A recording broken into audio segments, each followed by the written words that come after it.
পিরিয়ডের সময় অসহ্যকর পেট ব্যথা, পানি গরম করে সেটা আবার ব্যাগে নিয়ে হিট দিতে গিয়ে ঝামেলা পোহাতে হচ্ছে, এগুলো নিয়ে চিন্তা বা কষ্ট করতে হবে না। আমরা নিয়ে এসেছি মা বোনদের জন্য হিটিং প্যাড, যাতে আছে 3টি হিটিং মোড, 4টি ভাইব্রেটিং মোড, সাথে রয়েছে কোমরে সেট করার জন্য অ্যাডজাস্টেবল বেল্ট, যা পিরিয়ড চলাকালীন সময় পেট ব্যথা বা ব্যাক পেইনের জন্য খুবই কার্যকরী একটি ডিভাইস।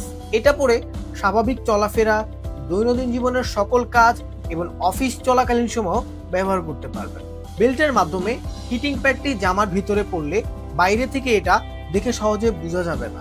এই হিটিং প্যাডটি মুহূর্তেই আপনার ব্যথার জায়গাটিকে আরামদায়ক অনুভূতি দিবে। এর থেরাপিউটিক হিট আপনার পেশির টান কমিয়ে দেয়, যার ফলে দ্রুত ব্যথা থেকে মুক্তি দিতে সাহায্য করে। এই প্যাডটি নিজে ব্যবহার করতে পারেন বা কাউকে উপহার হিসেবে দিতে পারেন। ভাইয়ারা চাইলেও আপনাদের ভালোবাসার মানুষের জন্য এটা গিফট হিসেবে দিতে পারেন। তো আর দেরি না করে এখনই অর্ডার করুন এবং পিরিয়ডের সময় ব্যথামুক্ত জীবন উপভোগ করুন।